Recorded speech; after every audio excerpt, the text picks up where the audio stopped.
มือหนุ่ยเด้อ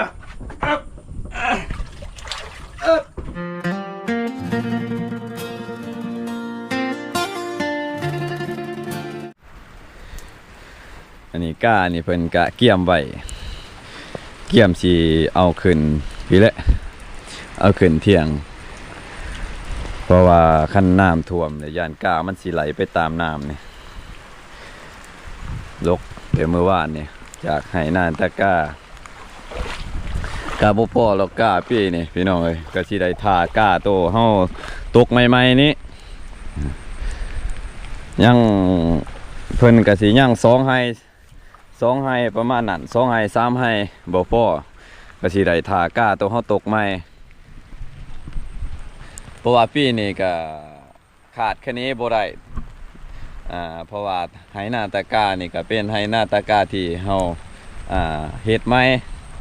กำลังว่านปีนี้เนาะแต่ก่อนเนี่ยว่างอยู่ว่างนี้2ไหนี่2ไหนี่ก็พอเบิดทั่วไหนานี่แต่ว่าปีนี้นี่มันบ่พอเฮาต้องได้ทากาตัวเฮาตกมาใหม่นี่ก็ประมาณ2สัปดาห์กว่าๆบ่ทันฮอดขวบมันบ่ทันได้ฮอดยามลกมันก็เลยว่าสิได้ทาจำเป็นรถเฮาต้องได้ปะไว้อยู่ให้อยู่หน้าเพราะว่าเวียกเฮาบ่ทันแล้วพี่น้องเลยก็เลยว่าอุตส่าห์อดสาเอาอดทนปะไว้ก่อนเพราะว่าคันมันเฮาสิเอารถออกมันก็อย่างที่พี่น้องได้เห็นนะแถวนี้ทางตันเบิดกันสิออกทางเก่าเฮาเคยเมื่อปีก่ายนี้มันกระทางตันแล้วพี่น้องบ่มีทางออกทางนี้เพิ่นก็ดำไว้บนนี้เลยมาทางตันทันว่าสิออกในบางเทื่อสิได้โลกเขาเพิ่นนี่แผนการบ่เงินว่าปีนี้ก็สิเอารถปะไว้ให้ไว้หน้ามันท่วมกะยาขอแต่มันบ่ท่วมจักพี่น้องเกียร์มันเข้าสิก็สิเอาพะย่างหุ้มไว้เลยก็เอาอย่างมัดเพราะว่าคันสีออกเนี่ยมันสับสนมันยังยุ่งยากออกยากพี่น้องปีนี้ลำบากเพราะว่าเฮาดำหน้าแล้วน้ำลังมูก็เลยว่าอดสาคันมันแป้งมันเพ่น้ำเข่าก็สีได้แป้งตอนนี้แม่นสิมาไถหน้าให้มันแล้วก่อน2ให้นี้เพื่อสิเอารถออกไปไว้อยู่เที่ยงหน้านี้รถเฮาเกียร์รถและกระจักแม่นสีมังขึ้นไว้ถึงเที่ยงปีนี้ขาดว่านี่น้ำท่วมหลายเทื่อแหละเพราะว่าพายุก็มาหลายเลยมาหลายหอบว่าสุดก้อนนี้ก็เห็นพี่น้องเพิ่นก็ว่าให้กะเกี่ยมปีนี้พายุยังอีกหลายลูกว่าสิมาพี่น้องเลยบ่สิไทยให้มันแล้วมื้อนี้ไทย2ให้ไทยขาดปะไว้เลยก็กันมันบ่พอก็สิได้ทาก้าที่มั่งจักขึ้นถึงเฮือนแล้วก็มันบ่มีหมู่สิมันบ่มีคนสิที่สิมั่งลงสิห้ามจักลงมาอีกนะที่ซอยเฮาบ่หลายคนก็เลยว่าสิหามขึ้นมื้อนี้ตอนมีคนอยู่และก็ตอนมีโอกาสหาญาติพี่น้องมาซอยมาเอาขึ้นรถเฮากับป้าน้ำไหน้ำหน้าจังสีเลยแหละโอ้เจ็บตีนเหยียบแก้ว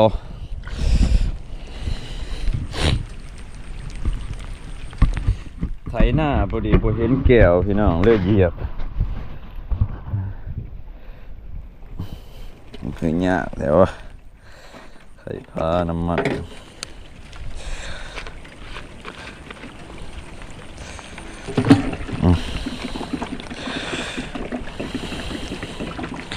ใส่ไทยไว้มื้อนี้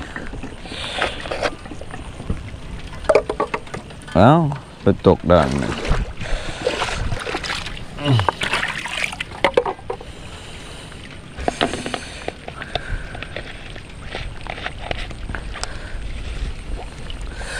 มันอยู่มันยาก สีมากจักออกอีกจากสีทันจักบ่ประมาณ10 โมงเนี่ยบางเทื่อเนี่ยน้ำมันสีมาเลยบ่ฮู้ว่าสิไทยขาดแล้วก่อนหรือบ่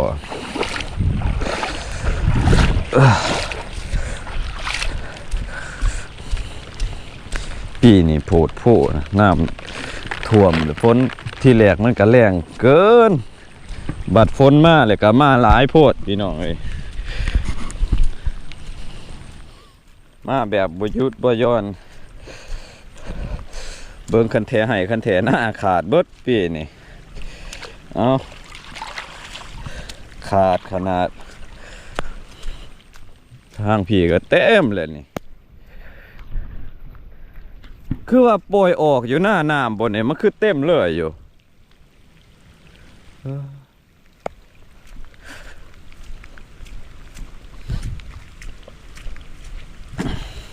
คือว่าปล่อยออกอยู่หน้าบนไหหน้าบนนี่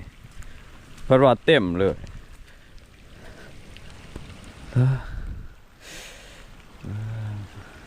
ไทยอีกแล้วอันนี้เจอโค้งนัก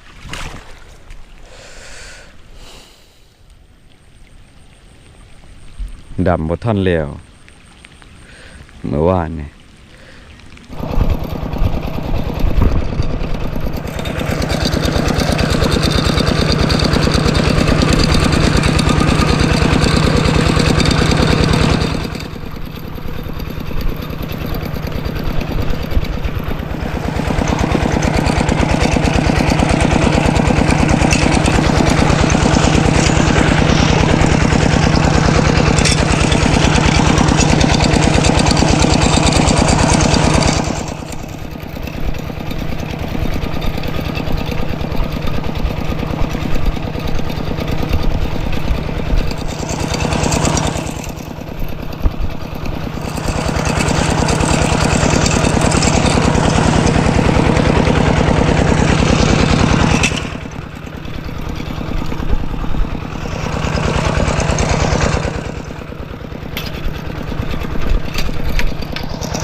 ทางนี้บ่เงินไ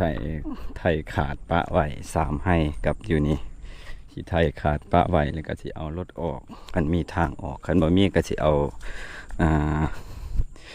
ขึ้นไว้เที่ยงหน้าจังซี่เพราะว่าสิไปขอทางเบิ่งทางน้ำเขาก่อนคันมีทางออกทางนั้นเฮาก็สิเอารถไปไว้พุ่นสิเอาเมื่อบ้านคือบ่เอาเสือกพัดคอยเอามาแต่บ้านหั่นอยู่บ่สายผ่านเสือกพัดคอยซื้อมาอันนั้นอยู่กาตาร์หั่นซื้อมาวังเสาร์อยู่กาตาร์หั่นเสือกไม้หั่น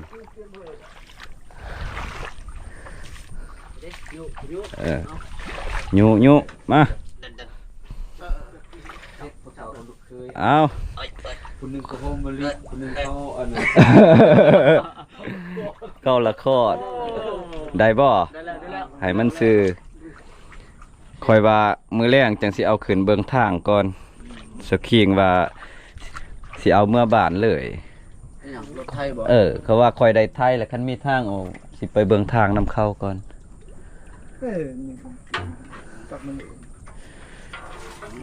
ก็ว่าเจ้าได้ไทยแหละเพิ่นว่า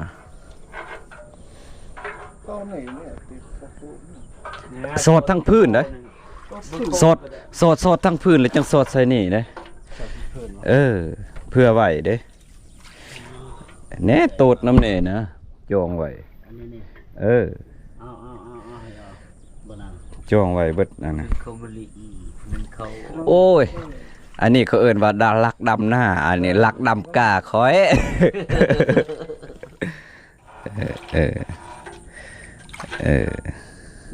ปะเน่อันนี้เนี่ยโตเท่าแน่มุยกับโตเท่าแน่ได้บึกติจุเฮ้ยจังไงจังเอกะเต้าอันนี้เนี่ยบึกโตสอดตีเน่อีไปเบิ่มนะอีไปเบิ่มดอกเพราะว่าไงบึกเนี่ยฮะ ตัวใด เกี่ยวมันจะไปลุดง่ายๆเอายองจะเป็นดึง นี่ ได้หรือเปล่า นี่ นี่ นี่รังนี่นี่รังนี่ ต้องจะบ่เสื่อมฮะ ซ้ำนี่ก็ได้มัดที่ กวดเลย เข่งก็เองก็ได้ กวดเลย ยังมือหน่วย โอ้ ทุกมัน อยู่เทิงผู้เดียวดึงขึ้นเพิ่นว่า สองบ่ ค่อยหายพ่อใหญ่เสื้อลายที่อยู่เทิง บ่ผู้ใหญ่สิลาอยู่ลุม โอ้ สูง กำลังวังซ่าเนาะ บ้าน ซะแม่ เนี่ยปั๊มจับโจมคนละสนนี่แล้ว เอาไม้ตัวใดกายนี่ไม้ตัวนี้บ่ อุ้ยยาพูด ฮะ ลิ้นลอยก็ลงเลย เอาอันนี้โอ้โหไม้ตัวนี้ เอาขึ้นจับสองอันเลย อยู่ทางนั้นคำเปียกน่ะตั้งลงคำนี่ คำคอย เงือกกระยามันติเป็นกัน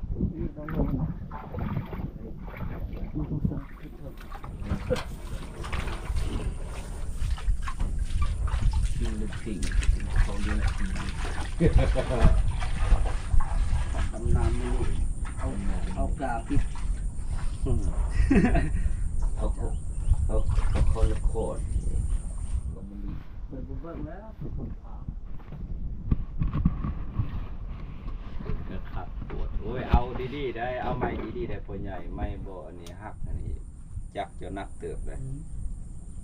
มันหนักกว่าครับ เพิ่นสิเอาไม้ค้ำเกียร์บ่คิดว่าเพิ่นสิเอาไม้ตัวนี้ครับเบิกกล่องคอยเป็นจังได๋ขึ้นเห็นบ่สัมผัสเห็นบ่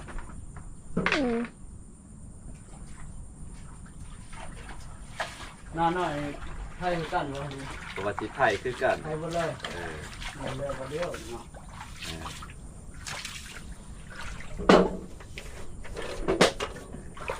นี่ก็ได้แล้ว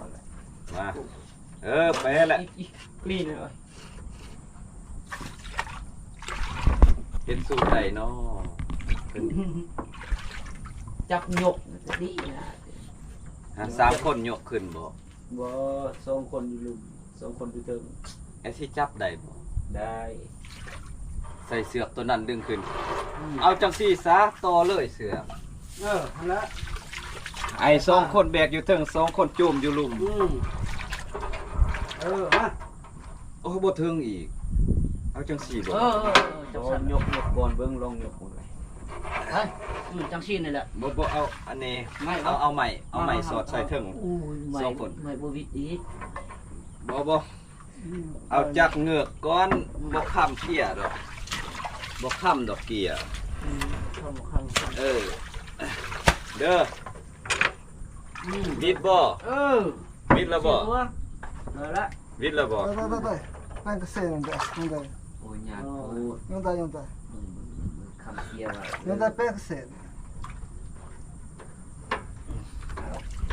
ต้องพิดเกาะเนี่ยวิดเกี่ยวกัน ได้ยังได้ จะไปเบิ่ก็มาป้องนับไงกะอีกไปเบิ่มนะ ไปผมเป็นยังไงไป เหรอ ทำประกัน บ่ย่านดอกอยู่หั่นมา เด้อ เด้อ หนึ่งสองเฮ้ยคือว่าบอกใช่ปะ เด้อ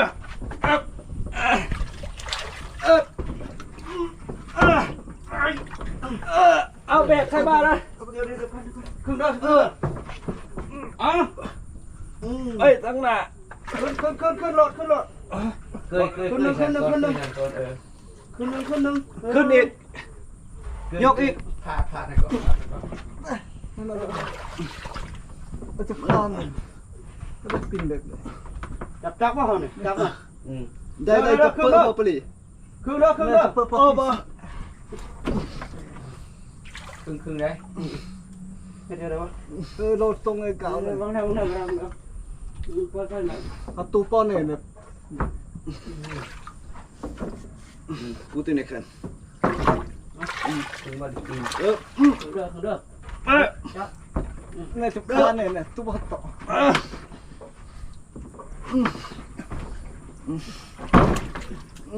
อย่ารับเลย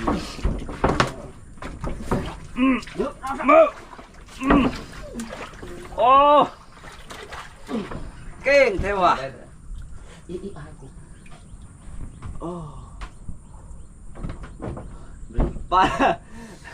ปานนั่นสิแบก2คนเนาะแบก2คนก็ยอมเด้อแบก2คนนี่เต็มมาก ใส่ทุกข้านใส่ทุกเก้าผม โอ้จิตุ้งก็หักแต่ถูกนักน้ำ บ่แห้งไปรุ่นนั้นได้เฮาแห้งมันสู้เลยเฮาเท่าเลยนะรถขึ้นแล้วบัดนี้ นักเว้ยปีนานี่ซื้อเฮอบักเลย ซื้อบัดสบายแล้วไปอันที่ไปขอทางน้ำเขาคันว่าได้เลยคันบ่ได้ก็ขึ้นเฮือนคือเก่า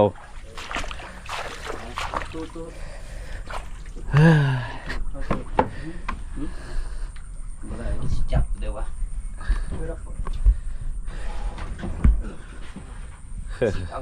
เอาไปเอาใหม่บ่ได้เอาใหม่ติงเอาใหม่ก็จับให้มันลุนี่นะ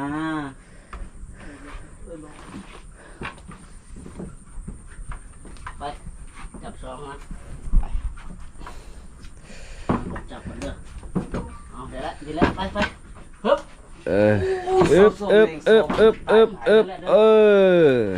โอ้ งานขึ้นบัดงานลงในจักซีแนวใดเนาะ เก้าแล้ว ตอนนั้นพวกก้อย3คนบ่เอาไม้ห้องเลยแบบว่าฮับเขาเงือกขึ้น สบายวันนั้น เขาเงือกขึ้นสบายบ่ทูลงก็ได้ ทูลงนั่นแหละครึ่งค่อยครึ่ง เส้นเนี่ยสุกูกะ พี่น้องยังรถเฮา เ